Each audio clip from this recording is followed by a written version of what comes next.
Alright, I'm just about out of batteries and lights here, but I found a leak along that area right there between that sheet metal and that cross member. That's wet, and it's also some wetness in the caulking along the bottom of that light.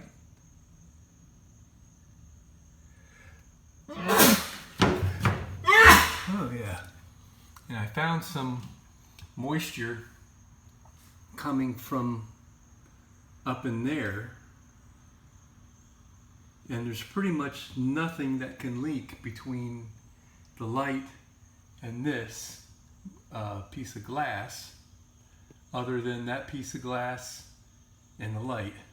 I just looked outside and I can't tell what's going on. There's a rub rail that goes across there, so I guess potentially there's something behind that rub rail. There's an open hole, but I'm gonna have to do some diagnosing.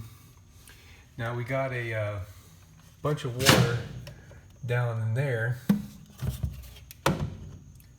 That whole area down there is all wet, and it's kind of hard to tell with the flashlight and all, but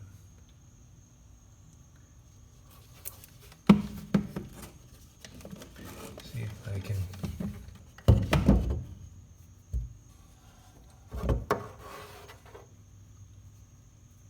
Okay.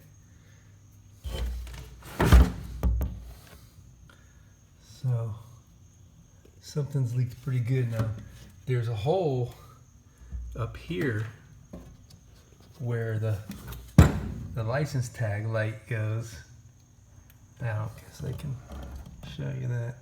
I can't even see what I'm looking at. This is where the right hand license tag would go if you had a license tag on the right side. The hole's right up there. It's about the size of my little finger. So that could explain a lot of the water that's down there on the bottom.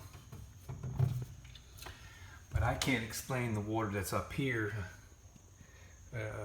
Gonna have to get some help to find out where that's leaking. I mean, now that I've been in here breathing and sweating, I mean, there could be some condensation on the glass, but I don't think that's from condensation. I just can't explain where all that's coming from. So I got some research to do on that leak. See how this side is. Yeah, this side's dry as a bone.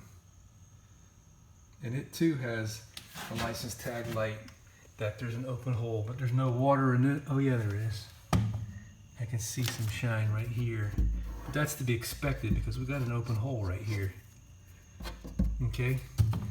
But down there it's dry. And this seam looks dry. So at least it's only one side. So I don't know. Hopefully that's not going to be too hard to figure out. If it's behind that rub rail, that's going to be a pain because those rub rails have double-sided tape on them. And it's some ballistic strong stuff that I tried to pull them off and you can't without damaging the rub rail. Yeah, we're gonna pull out all these wires that I got my light on. So what I gotta do is cut all the tape off here and then go across the top. And then I'll do the same thing on this side. And I think what I might do, instead of putting tape back on the remaining wires when I'm done, is I might just use split loom so I can slide that on, and it'll be a lot easier to slide that on than to try to wrap this thing with tape. We'll see, because the split loom will take more space. And I'm trying to save space so I can jam more wires in that channel. In that corner, and the channel that's in that corner right there.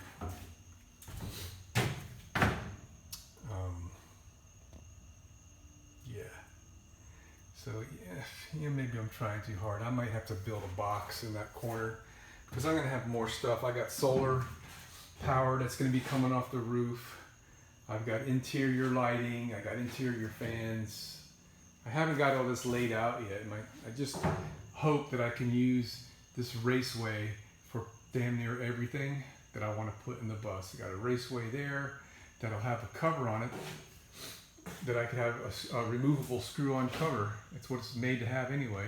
And there's one on this side as well. So I can put 120 volt power. I can put my power receptacles in that little flat spot, you know, for where in the kitchen, wherever I want to power, you know, just plugging it up there. To heck with it. I don't have to run my outlets any lower than that. If I plug something in, I can just leave it plugged in with the wire hanging down. The missus might have a little problem with it, but I'm okay with it. Let's see. Yeah. There might be a little bit of condensation up in that hole. It's hard to tell.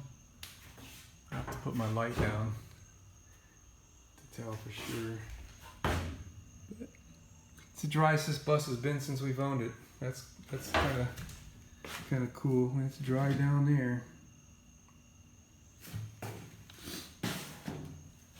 We're getting there.